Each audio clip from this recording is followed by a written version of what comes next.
Ladies and gentlemen, what's good, y'all? It's the Chillmeister J. Christian Gary, and this is another Focus Fights audio interview. And when it comes to fighters looking to make their names known, they either get a lot of attention early on via fight highlights on social media, or come through the cracks when people least expect it. This young man has not only chosen the latter, but has managed to put his first fight well behind him with a six-fight winning streak opposite one defeat, with five of those six coming by way of finish to start his career. He will be looking to expand upon that in about 3 weeks' time when he takes on Namo Fazil on May 16th at the Intuit Dome in Inglewood, California, when Most Valuable Promotions puts over their first MMA event live around the world on Netflix. At 6 feet 172 pounds, representing Team Body Shop and fighting out of Long Beach, California, by way of Honolulu, Hawaii, USA. This is my guest at this time, the Barbabian, Jake Babian. Brother, how are you?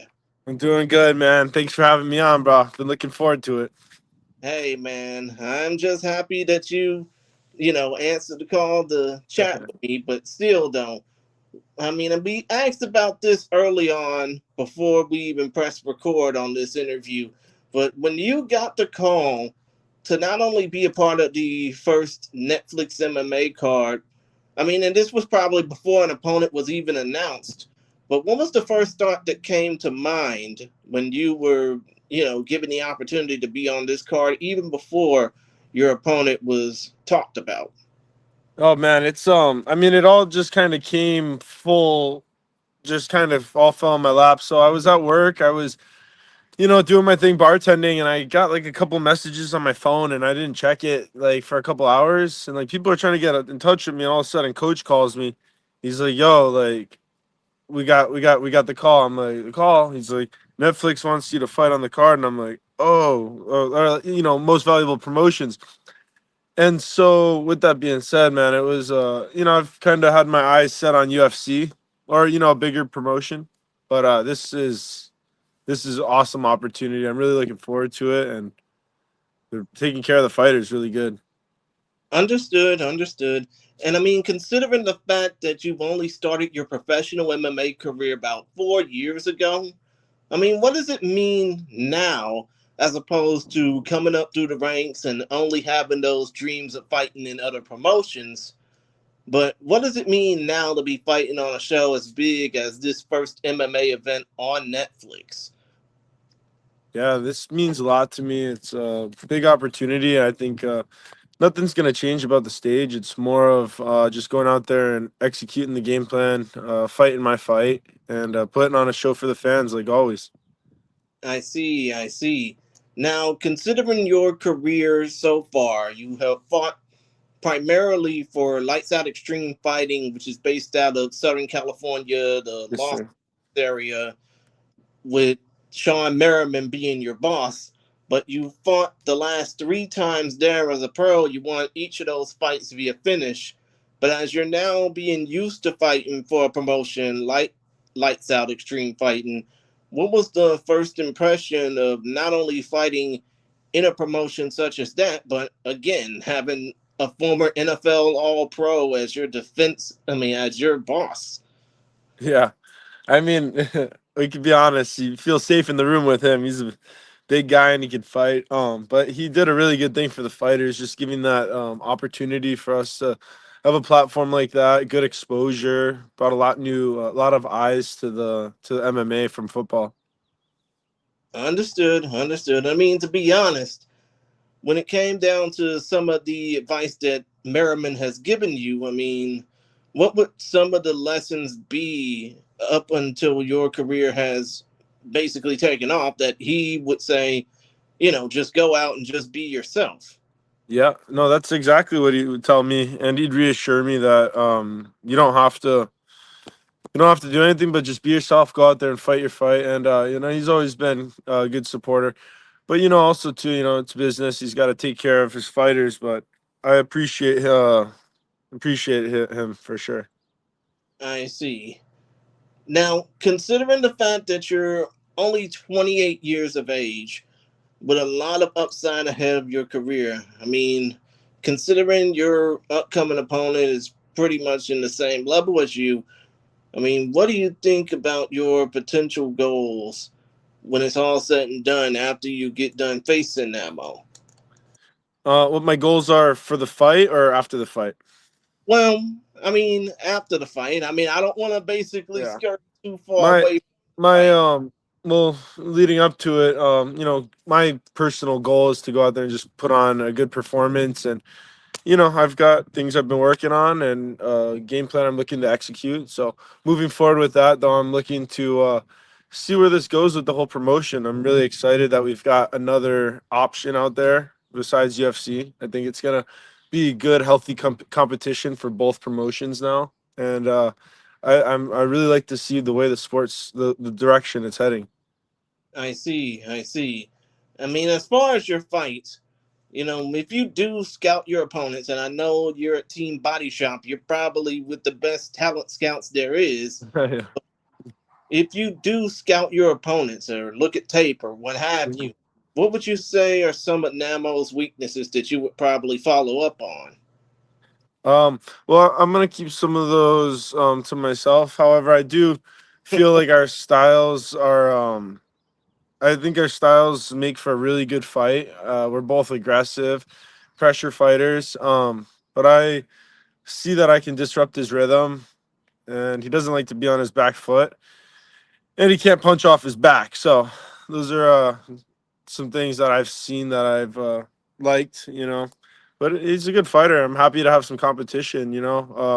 He's really highly ranked out there in the Middle East, and respect to him. But you know, this is my show. This is my time. Right, right. Now, going back to your days as an amateur, you fought 6 times as an amateur fighter, 5-1 in the amateur ranks, even won a championship in those ranks before moving up to the paid ranks. But, Yes. considering the fact that amateur MMA has a very deep talent pipeline when it comes down to getting fighters up into the pro ranks, especially with the IMMAF and Gamma MMA. Do you think that potentially one day we could see mixed martial arts as an Olympic sport? That's a good question. I don't personally foresee it being an Olympic sport. I just think that the brutality of it is just. I think we're in one of the toughest sports, and I don't think everybody really not everybody's too into seeing somebody get punched in the face. It's just not to sugarcoat it. However, I think boxing's got a better. I think boxing's more of a sport based platform that does better in those, like, yeah, as an Olympic sport. I think the so much dynamics, it's hard to follow MMA too for the average fan. So you're basically saying that it would probably be better for folks to get into boxing rather than MMA if they want to get into being an Olympic sport. I think it's more feasible too, and I could say that, yeah, for sure. Understood, understood. Now, to be honest, I basically want to, just move away from your upcoming fight or from fights in general. But considering all the chaos going on in the world right now, what would be the one thing that, I mean, from your journey as a fighter, that you would tell the world if given an opportunity to speak? Not just if you win your fight in impressive fashion, but if you were to say a message, to the world just to tell them, hey, keep your chin up and keep your guard up. Yeah, no, I mean, you know, pushing myself in fighting has definitely made everything outside of life, or like made real life easier. Dealing with hardships, heartbreaks, situations. Having the opportunity to live my dream. I'll say this: I didn't foresee it being possible. It was a tough path, but I stuck with it, and the support of my friends and family has definitely helped me get to where I'm at. So I would always tell young kids and stuff, find something you love to do, become the best you could be at it. Understood. I mean, it would be best to say it to that. I mean, and I basically say this with all the respect in the world. I mean, I know a lot of people give Jake Paul and, for example, his older brother Logan, a lot of crap because of some of the stupid things they done, when they were young, doing Vine videos and TikTok videos and stupid YouTube videos. But, look at what Jake Paul is doing with putting over a boxing camp in Puerto Rico. Look at what Logan is at least trying to do with his WWE career. I mean, you have to think with some of the stupidity that they are known for, they have been known now for at least staying out of trouble and giving kids a positive outlook, right? Yeah, I mean, I've got nothing but the utmost respect for them. Jake Paul's been good to me. He's given me opportunities. We've done video together. So I mean, his promotion, the way he creates controversy and stuff, Mm, that's what drives his engagement up, and that's just it is what it is. I think in that industry, quiet mouths don't get fed. So he, leading up to all that stupid shit, is he's a legit business and athlete. oh yeah, of So course. Just as long as he doesn't do anything that could the probably. guy's a goofball. Yeah, exactly. But you know what? That leads me now to you know today's fighters. They rely too much on hyping themselves up or putting themselves on a pedestal rather than respecting their opponents. Do you think that, and I know that again you're only 28, you've probably been through a lot of these fighters before in your career so far, but do you think that today's era of fighters rely too much on hyping themselves up or trash talking others just to get over? No, I think that's something that's always been a part of the sport. However, having social media and stuff, it becomes more. We see it more frequently, but it's always been there. Uh, I do think that a lot of these fighters now talk more than they work. That's for sure. I can say that with like honest like some of these young kids, man. It's just like uh, things get soft, we get comfortable, life's easy, like Mm-hmm. for the average person. I mean, growing up in Hawaii, I wouldn't say it was so easy for me. It was pretty tough out there, like uh, you know I being mean, the think of it, and I hate to interrupt, even though it's kind of my thing, but when you grew up, was mixed martial arts even a thought in your mind of wanting to be a part of? it was mandatory out there because basically the culture out there is like scrapping, like everybody scraps, and it's kind of a weird thing to come out and say, but that's just like the culture out there. Like kick the slippers off and box after school. Like it was just always something that I've been around. But I didn't actually start training until about 2017, 2018. So I got serious. So basically, you probably grew up watching a lot more Max Holloway than BJ Penn, so to speak, right? Well, BJ Penn was kind of popping in my time when I was younger. But yeah, no, I love them both. BJ Penn's from my island, Big Island. So we go a long way back. Understood, understood. But still, though, I get what you mean. It's like growing up for you in Hawaii, obviously being exposed to fighting at a young age, it basically what led you to getting into mixed martial arts now, right? Yeah, it gave me a good foundation. So I was always an athlete, wrestled, blah blah blah. And it was just up to me to put the skills together. I was doing jiu-jitsu, and like yeah, it's just one thing led to another. I moved out to California to take care of my grandpa, started boxing, and then met the McKees, and I've been with them ever since. I've been in that gym almost every single day since I've stepped in there. So love the place, man. They're my family. hmm And I mean, to be honest, you spoke a little bit about the team body shop tandem, especially, the Mandingo Warrior, Antonio McKee, Yeah. the Mercy. AJ McKee before we press record. And I mean, to be honest, when it comes down to training in front of that elite group of fighters and trainers at Team Body Shop in Long Beach, what would you say about your gym, about the people that you train around that, a lot of people don't know about Team Body Shop? Yeah, so it was hard for me to wrap my head around it because Antonio is so talented and he's got all these and he's not like mainstream. But if you're a fighter, you know about Antonio McKee. He's pressure grappling, one of the strongest guys I've ever met too. But that gym it's murderers row in there for sure. Everybody in there is there to get to it and get down.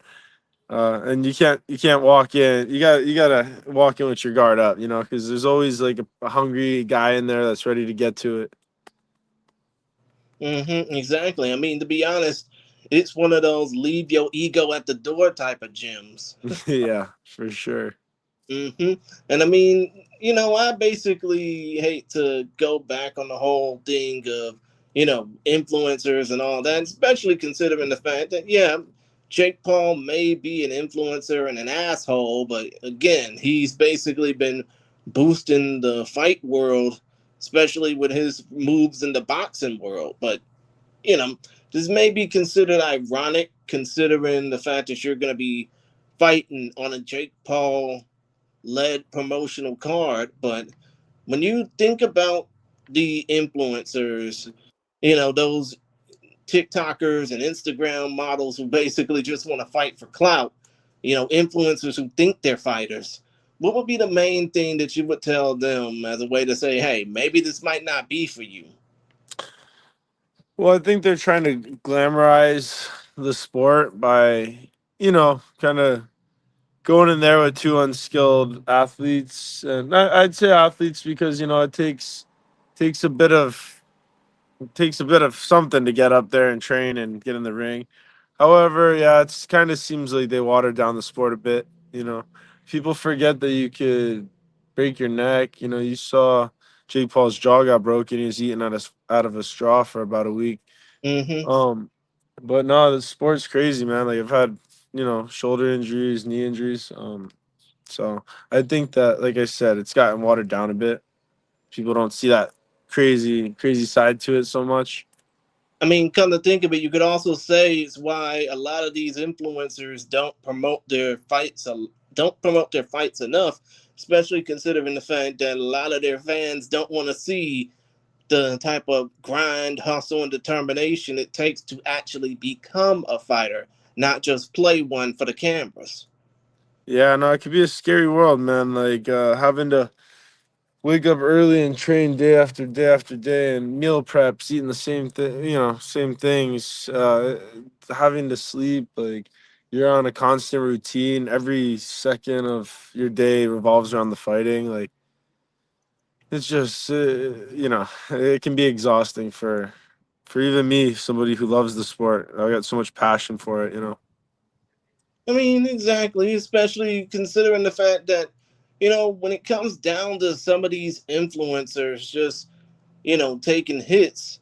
It's kind of like that old Marvin Hagler joke. No, way, actually, it's kind of like that old marvelous Marvin Hagler saying, it's tough to get out of bed and do road work at 5 a.m. when you're sleeping in silk pajamas. Yeah. We've heard that one before.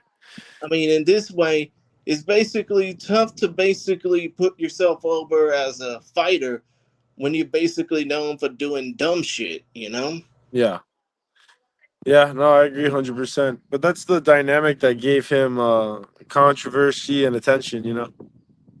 Yeah, exactly. And, basically, it would be best for a lot of these influencers, especially the models for clout or some for lust, but still though, a lot of these people need to realize that this fight stuff is real. It's as real as it gets, as a old UFC promotional saying went. But still though, this is why I probably wouldn't even take up fighting. I'd probably get my ass handed to me, and be forced to make weight. Yeah. No, But I hate the making weight part, man. But Come to it's think of it, this fight that you're going to be a part of, it's 170 pounds, right? yeah, Yeah, so you probably have to get down from like at least 210, 220 just to get down to 170. yeah. We don't want the commission to hear that. Oh my God. Yeah. No. They yeah, California is the only state that requires the you can't come back. They got a rehydration clause, so you can't come back over 10% Mm, something. But that's why a lot of these fighters like to fight in Vegas or out of California because they don't have these crazy regulations. exactly. And I mean, to be honest, I wouldn't blame them, especially considering that if you weigh in on the weigh in day at 170 pounds and then hydrate up to like 185, 190, then you're going to definitely have a significant advantage. Yeah, 100%. Hmm.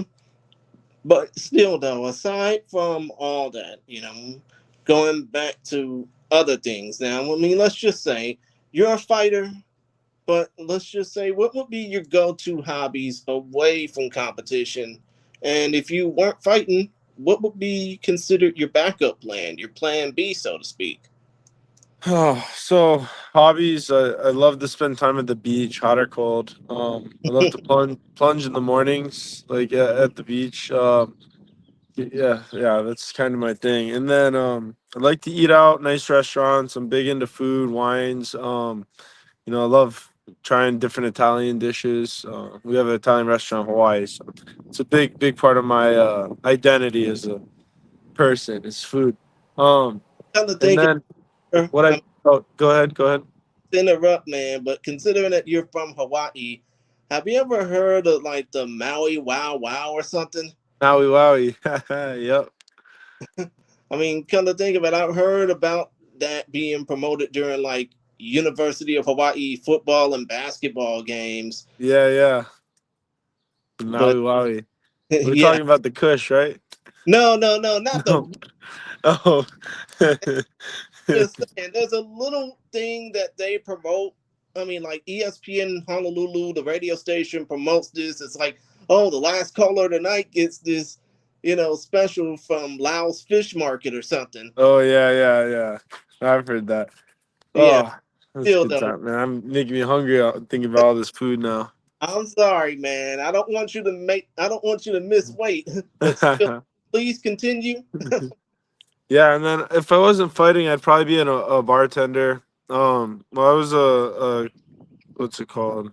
Craft cocktail bartender, specialty drinks. I'm a mixologist.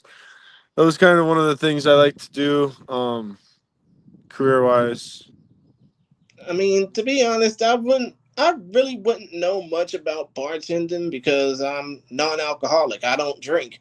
But Gifted. still, though, you would probably know more about what drinks go with what foods, right? Yeah, like we do a lot of wine tastings and stuff, so pairing the right food with the right wine, stuff like that.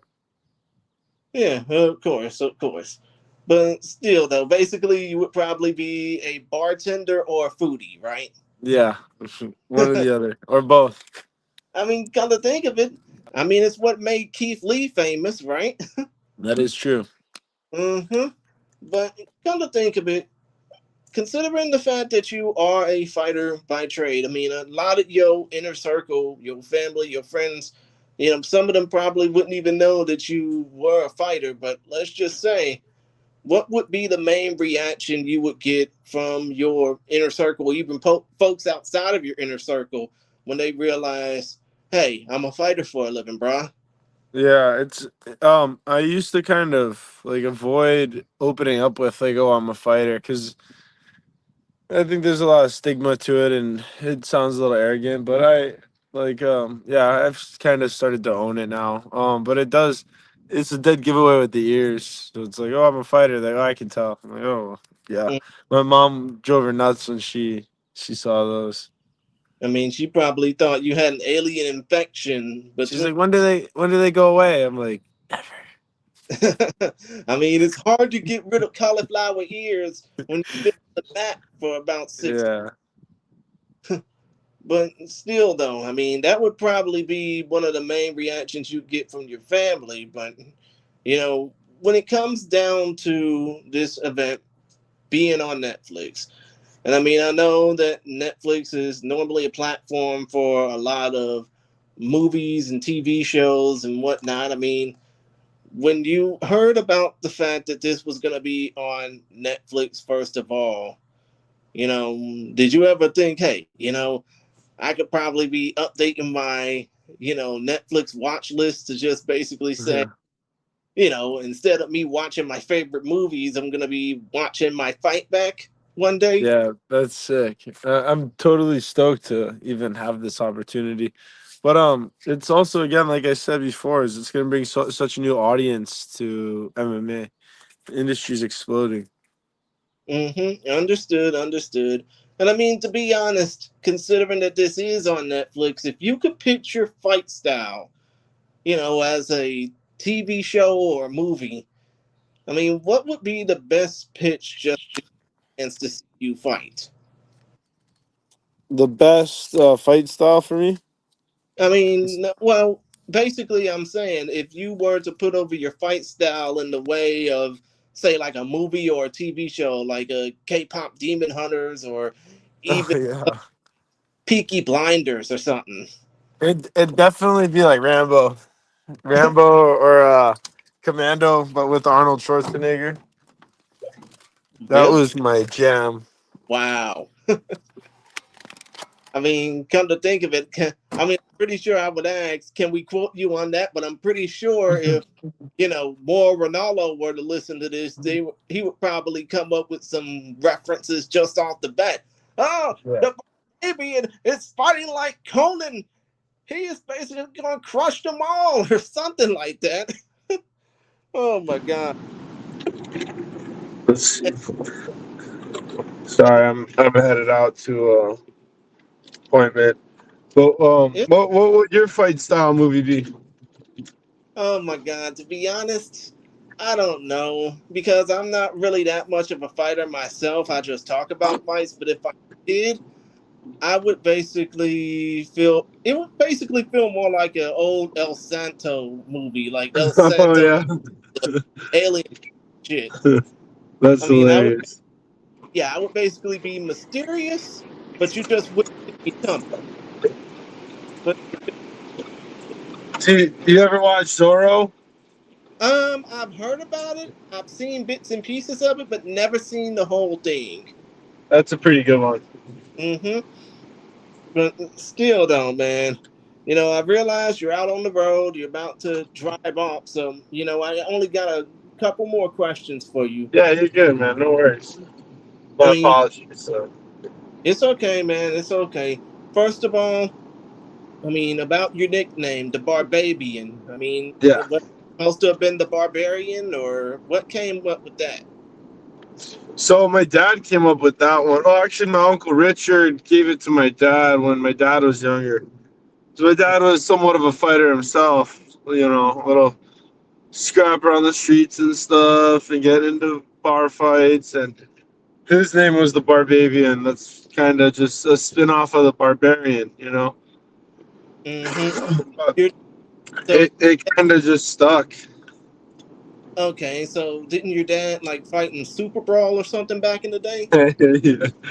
No, he was just out and about on the streets, man. He was Chicago raised, spent some time in Connecticut, and like our family history is all in the food and beverage industry, so we get around a lot. That get into trouble. Wow, that is pretty interesting. Now, let's just say, considering the fact that you're going to be on this fight card, let's just say if you weren't on this card looking at this event from the sidelines and seeing all these great names like Francis Ngannou, Gina Carano, Ronda Rousey, and Mike Perry, Nate Diaz, all of these names, would you No, still I mean I was aware of the fight happening, but I was just like, yeah, I mean watching from third perspective, it's even sick. Like hmm? they outdid themselves with the matchmaking Yeah, of for course sure. it did. Of I course. mean, like we never got those fights in the UFC. I mean, that would basically be worth asking. Would you still say, with all those names booked on that card, that it would be considered a viable alternative to what the UFC is putting over? Yeah, and then it's just the whole tradition of like having a fight to watch, sitting down with your friends, or going somewhere to watch it. It just gives you, yeah, it's a nice way to mix things up. Understood. You know, Understood. you're not just locked down to the UFC every time they decide. However, I don't think they've been putting on a lot of fights now every weekend, and it's like we're not getting those crazy banger cards that we'd wait like a few weeks for and stuff. Most. However, the last one in Florida went crazy with Josh Hockett. hmm Yeah, Josh Hockett versus Curtis Blades. That was at Yeah, least he stole the show for sure. interesting, but still, though, quality wise, you would say this ranks up in comparison to some of the better UFC cards that they've had over the course of the last year, huh? Well, 100%, yeah, for sure. For Okay, sure. I got a couple more questions to go. I mean, first of all, how can people reach? I mean, first of all, if you got any shout outs, sponsors you'd like to put over, Oh feel free. man, yeah, we got a ton of sponsors. But first thing I want to get there is just like, shout out to my team and my coaches and my friends and family and all the fans who've been kind of supporting, because this kind of would suck to be doing if I was doing it alone. So it's nice to have people riding with me on my dream. hmm And what's the best way that fans can get in contact with you and, support you and give you good luck? Social media and all that. And Jake Babian, the Instagram tag, the Barbabian 170. Yeah, and just keep your eye out. You might not be interested now, but you will be after this fight. That's for sure. hmm I mean, what would you basically say to fans watching this event and hoping to see you compete for the first time? May 16th, live on Netflix. Love me or hate me, you're gonna enjoy this. Okay, and let's just say if Namo Fazil, in some way is listening to this or watching this and probably thinking different of you, what would you say to him and his team as a way to say, be prepared for me? Get ready, brother. Yeah, of course.